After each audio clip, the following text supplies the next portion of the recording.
கிறிஸ்துவுக்குள் மிகவும் பிரியமான என் அன்பு சகோதர சகோதரிகளுக்கு இப்புதிய மாதத்திலே இரட்சகர் இயேசுவின் இனிய நாமத்தினாலே அன்பின் நல்வாழ்த்துக்களை தெரிவித்துக் கொள்கிறேன். இப்புதிய மாதத்தை கிருபையாய் காண செய்த தேவாதி தேவனுக்கு ஸ்தோத்திரம். இம்மாத வாக்குத்தத்த திருவார்த்தை ஏசாயா 49:23. நான் கர்த்தர், எனக்கு காத்திருக்கிறவர்கள் வெட்கப்படுவதில்லை. பிரியமானவர்களே, அதிகாலையிலே ஆண்டவருக்கு நேரே வந்து அவர் சமூகத்தில் காத்திருக்கிறவர்கள் வெட்கப்படுவதில்லை. இப்புதிய மாதத்தின் முதல் அதிகாலையில் தேவ சமூகத்தில் காத்திருந்து ஜெபித்து இம்மாதம் ஆசீர்வதிக்கப்பட்ட மாதமாக மாற்றும். இம்மாதத்தின் தொடக்கம் முதல் முடிவு வரை கர்த்தத்தாமே வழி நடத்தும்.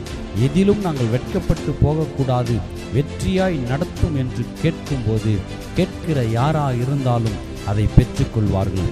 கர்த்தர் நம்மிடத்தில் எதிர்பார்க்கிற காரியம் அவருக்காக காத்திருத்தல். ஆம், தாவீது பாட்டாய் எழுதினதை பாட்டாய் பாடுகிறதை பார்க்கிறோம். கர்த்தருக்காக பொறுமையுடன் காத்திருந்தேன், அவர் என்னிடமாய் சாய்ந்து என் கூப்பிடுதலை கேட்டார் என்று. அன்று தாவீதின் சங்கீதம் அப்படி இருந்தது. இன்று வெறும் பாடலாய் வெறும் வாயார மட்டும் பேசுவதாக இருக்கிறது.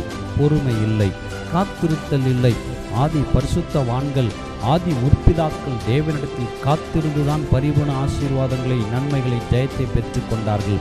இன்று ஒரு நிமிடம் கூட மனது பொறுப்பதில்லை. கர்த்தர் நம்மிடத்தில் எதிர்பார்க்கிற காரியம் காத்திருத்தல். ஆண்டவருடைய கிருபைக்கு காத்திருக்கிறவர்கள் மேல்தான் அவர் பிரியமாயிருக்கிறார்.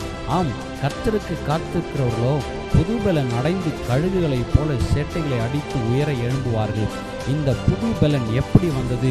அதுவும் கழுகுகளை கர்த்தர் என் எடுத்துக்காட்டாக வைக்கிறார். கழுகின் சிறப்பு அம்சங்களை முதலில் பார்ப்போம். நன்கு கவனிங்கள். கழுகின் ஆயுள் காலம் 70 வருடம்.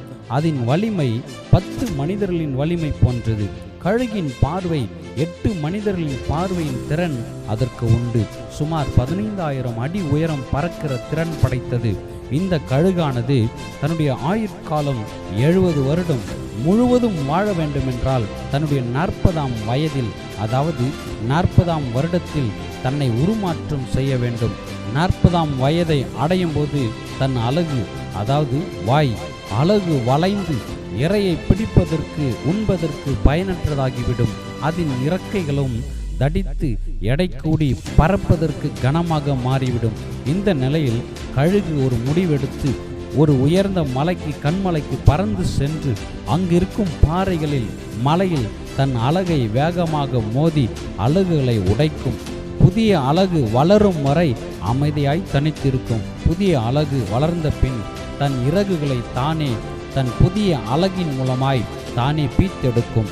5 மாதங்களுக்கு பின் புதிய இறகுகள், சேட்டைகள் முளைக்கும். இந்த புதிய மாற்றத்திற்கு சுமார் 150 நாட்கள் ஆகும். அத்தனை நாட்கள் காத்திருந்து தன் வலியை அனுபவித்து மறுபிறவி அடைந்த கழுகு புதிய பலன், புதிய வலிமை, புதிய ஆயுட்காலம் பெறுகிறது. ஆம், என் அன்பு சகோதர சகோதரியே, கழுகு புதிய வலிமை பெற, புது தோற்றம் பெற, புதிய பலன் பெற தனித்து போய் காத்திருக்கிறது. இந்நாளில் நம்முடைய ஆவியில், ஆத்துமாவில், சரீரத்தில் பலனடைய, புது வலிமை பெற, கழுகுகளை போல உயர எழும்ப, எட்டாத உயரத்தை நாம் தொட வேண்டும், எட்டாத சிகரத்தை அடைய வேண்டும். அறியாத எட்டாவதுமான பெரிய பெரிய காரியங்கள், அற்புதங்கள், அதிசயங்கள், ஆசீர்வாதங்கள், நன்மைகள் பெற்றுக்கொள்ள வேண்டும். இன்று இப்புதிய நாளிலே கர்த்தருக்கு காத்திரு. நிச்சயம் வெட்கமடைய விடமாட்டார். பரிசுத்த ஆவி நம்முடைய இருதயங்களில் ஊற்றப்பட்டிருக்கிறபடினால் கர்த்தர் மேல் வைத்த நம்முடைய நம்பிக்கை நம்மை வெட்கப்படுத்தாது. காத்திரு, கர்த்தருக்கு மட்டும் காத்திரு. ஏற்ற நேரத்தில், ஏற்ற காலத்தில் உனக்கான வாசல்கள் திறக்கப்படும்.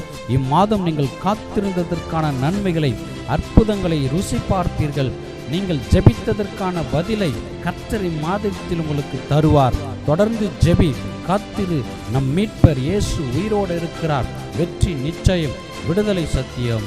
ஆமென்.